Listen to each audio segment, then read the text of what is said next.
everybody. We're on live lunch break with ATI. I'm Cindy Collins. I am one of the co-founders of Actors Theater of Indiana, the resident professional theater company at the Center for the Performing Arts in Carmel, Indiana, USA. So thanks for joining us today, this Valentine's Day. Happy Valentine's, and to all the Valentines that are out there. I hope everybody's getting bunches of flowers and not too much candy, but, well, you know, diamonds, possibly. It could be an array. One rose. All right, enough of that jargon and jabber. Today is a guest that I have been working with for the past 4 weeks now.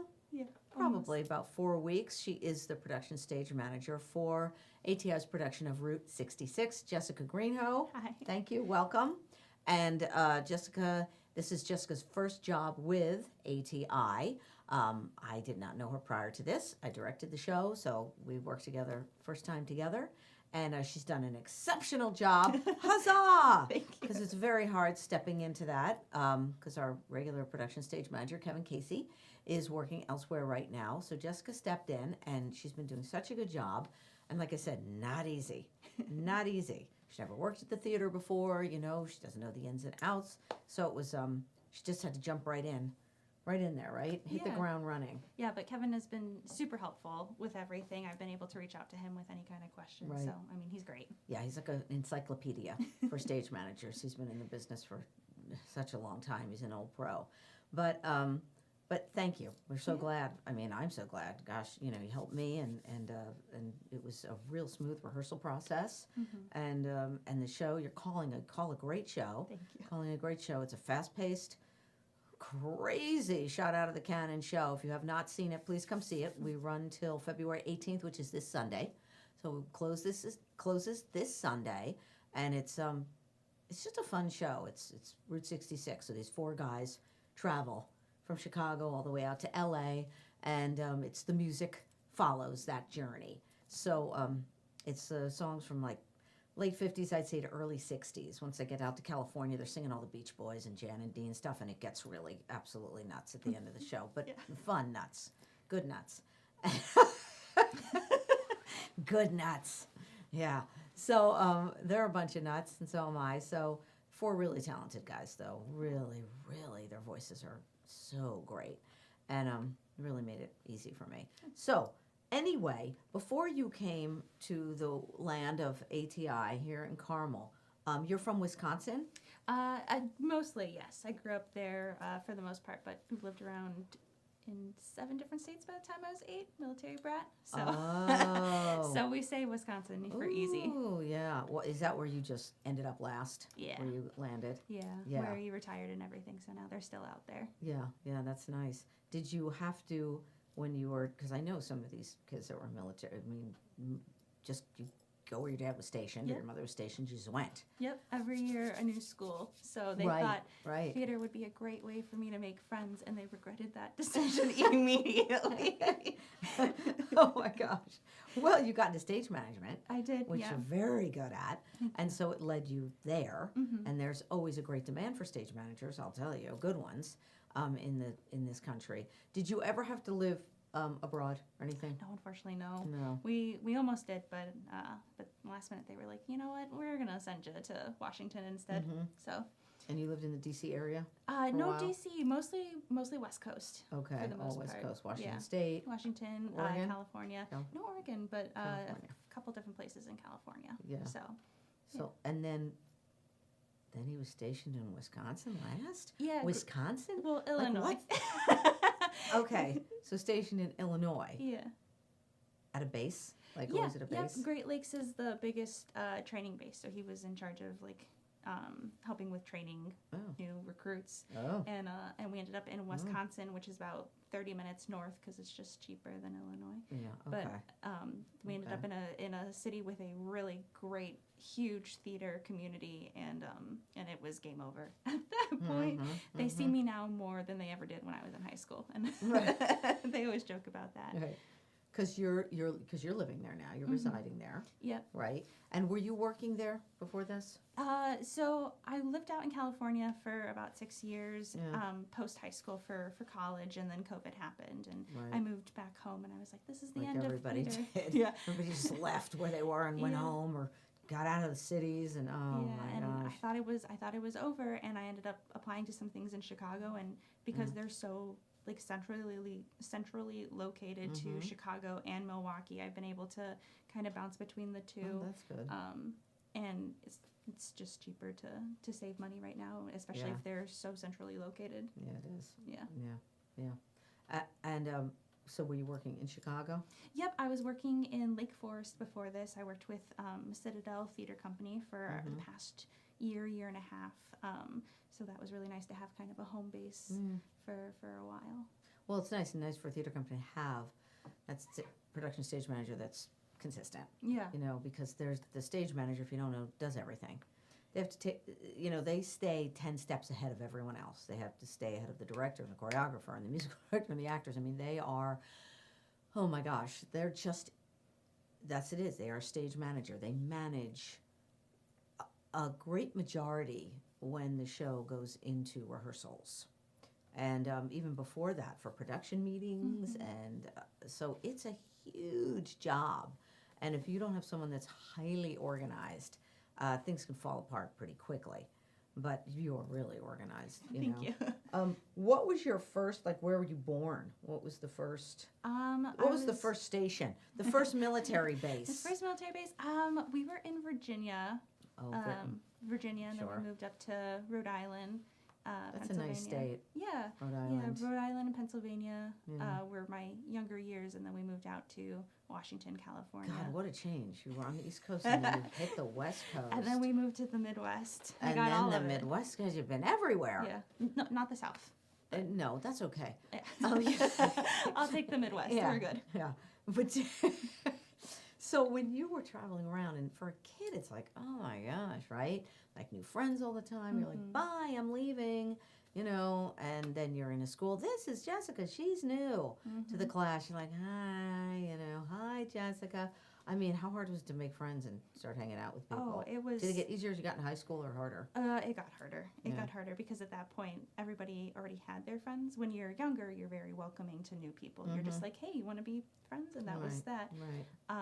But my parents started me off in theater because that was always just a very tight-knit community. So Yeah. they were like, this is a great way for you to meet new people. And that definitely helped out. And like just being able to kind of put on a mask and be like more outgoing than I normally am. Right.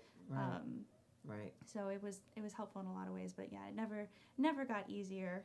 Just always Right. was something you had to do. So then by the time you went off to college, you're like, bye. Yeah. It was a lot like, oh, she's going to college. You're like, yeah, I'm used to this. Yeah. See you later. When we first moved into our Wisconsin house, we stayed there for about 2 years, and I was like, so when are we moving again? And they were like, we're not. Yeah, we're not. Yeah. So in California, You're probably when like, well, I lived out have to. there- Yeah. I have to start packing after at least 2 years. Oh, I moved from one room to the other room, and back and forth Oh, my God. every couple of years. I had to pack up and move. Yeah. Well, you kind of get used to that in this business, It's actually Yeah. you go where the work is. And, but like I said, certain stage managers stick with the company which is good. Yeah. They're with that theater company for years. And, they're on staff, they're set. Yeah. Because once you find a good stage manager, nobody wants to let that person go at all. Where actors come in and out and go where the work is, and but at least it was kind of gauging you because you were meeting new people all the time.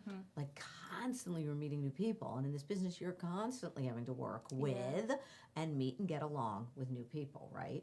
So I mean you're very even keeled, like you don't get like you're really even tempered. You don't get like all out of control crazy, because there are things that happen, Yeah. and that has things happen with every show, and you never know what might happen. Sometimes it's technical, sometimes an actor gets sick, whatever. It can be anything, and you kind of just got to roll with the punches and go with it and figure out a solution, right? Yeah. Because you're in charge even after the show opens. It's a stage manager. Director leaves, choreographer leaves. There's a dance captain. It's like the dance captain, the stage manager. They're running the show. Yeah. You know, and Yeah. that's What was your Now wait, when you went to college, what were you majoring in? Acting. Oh my God. But that's good too because stage managers have to know that too. Oh my gosh, yeah. They have to. That's old school. Yeah, I grew up doing everything in theater, so I knew how to talk to like lighting people and sound people and costumes, and so I feel like the stage manager is really the portion that connects the bridges between all the different departments and how they talk to each other, and just like some people will, like a lighting designer could go on and on about lights, and an actor's like, I'll find the light, hopefully. But that stage manager can kind of be able to break down the language barriers and be like, this is why you need to be in this spot at this time, kind of thing, and just makes it a little bit easier. So I definitely think that having that acting background was super helpful in coming back to stage management for just understanding how their brain works. Right, and then you got out. Well, where'd you go to school in California? I went to Los Angeles. I went to the New York Film Academy in Los Angeles. Okay, so oh God. Anyway, and that's the hustle bustle there. So you know, that's good. You were getting used to all that. You know, so you've had it all, which is actually really great when you think about it, because your experiences only help you further in life. I mean, that's what I think anyway. But when you got out, you're like, I graduated. I'm an actor.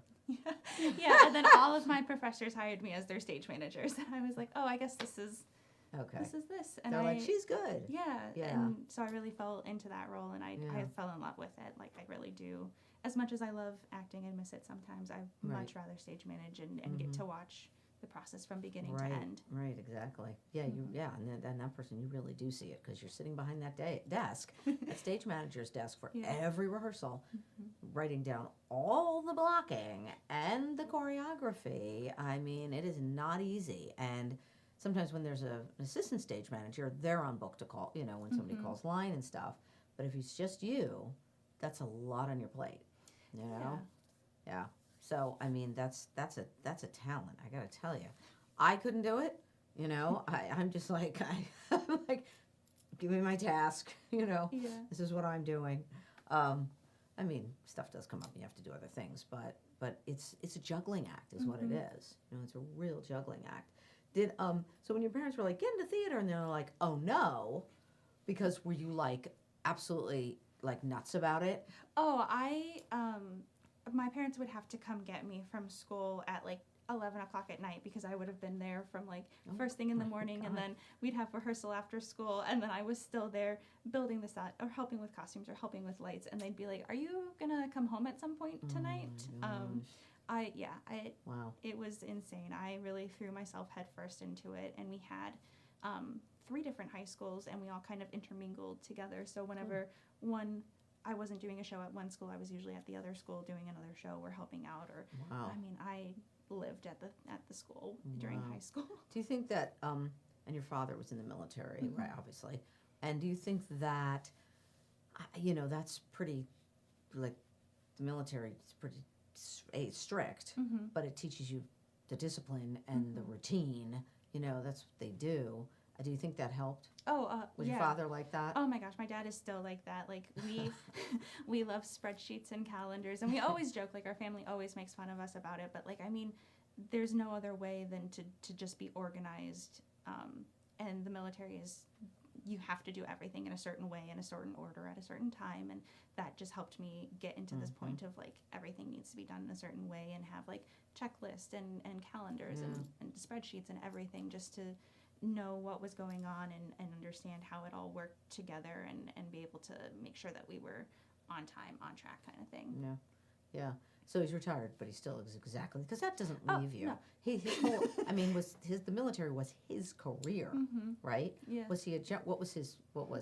He ended up as a lieutenant commander, so he was high, but not super, super high. Like, he never got to general or commander or anything like that. It was always, but it was always funny because his superiors would always come talk to him about like their decisions. Because I mean, very much like how I am with my work, like he's very dedicated. Like that's what he cares about. It's what he does. So they would always come to him and ask like, hey, what do you think about this? What about this? So I very much find my work ethic from my dad. Yeah, they valued his opinion, right? Yeah, that's good, no matter what rank Yeah. Oh, Who he yeah. Like was. it was always like Yeah. his superiors or his superiors would come talk to them, and Oh my then God. they'd be like, "Hey, you should go talk to Greenhoe. He's great." Was he training like the boot camp guys, like when they came in? No, so he was in charge of the trainers essentially. So the guys who were training Mhm. the new recruits, Yeah. Yeah. So Okay. he was in charge of the sergeants that were yeah, the training people in those. charge Oh of my everybody. God. And he got to put his hands in a bunch of different projects that he probably wouldn't have normally in his rank, but because people trusted him and his Right. opinion so much and how strategic he was with Right. everything, Right. they trusted him with all these kinds of different projects. And Oh my gosh. Wow. I mean, that's good, a military kid. I mean, I think it seems like it just teaches you so much. You know, oh yeah, that discipline, the traveling, the experiences, just the everything. You know, rolling with the punches. rolling with the We punches. were I like, mean, we're gonna go to Germany, and then like a month before we left, they were like, you're gonna go to Washington, and so okay, couldn't so be we had to finer. change everything. Hey, oh my gosh, Auf Wiedersehen. Yeah. No Germany. Germany's pretty cool. I toured there. I enjoyed it. Yeah. Yeah, it is a at least when I was there, it's a nice country. And most of the younger, it's funny, the younger generation Germans, they all speak English. Oh yeah. They all speak English. But I did learn German because I think that's what you should do when you go to a country. Yeah. You need to try. Try to if you learn. try, people are cool. As long as you try, people will help you and be nice. As long as you're polite and at least try to learn the language. At least you're showing that you're trying. Oh yeah. And it may be terrible. Yeah. And they're like, oh, Americans, but Yeah. but it does help. I mean, I never had a problem. I'm not the touristy type, and I was working there. It's different. Yeah. Oh You know, yeah. You're there, you're working, you're not, I was on tour there, the show. So it's different, So you've never been over there. Have you? I traveled with my choir to Italy. Well, that's my nice. junior year, Yeah. but that's about it. Unfortunately, I wish we could have gone more. Well, you'll go. You'll get some job or something and take you over there, and and go. That's how I saw it. All work related, and you see the world. It's really great. When you can get that gig, because you're like seeing the world. You're getting paid for it. It's great. Yes. You're Oh getting my paid gosh, to see the world, and it's so interesting. Talk about it. Talk about educational. Yeah. You'll go. Oh, It's something will take you there. Yeah. But after this, when we're done, show closes Sunday. You're packing up. You're like, I'm out. Bye, toodaloo. What's going on? As of right now, I don't have anything planned for the rest of the year. I've heard little things here and there from people that I've worked with in the past, but Yeah. Nothing solid yet. It's kind of like they're waiting for their Their thing to their season. their season, So or like some people have still not announced with some theaters.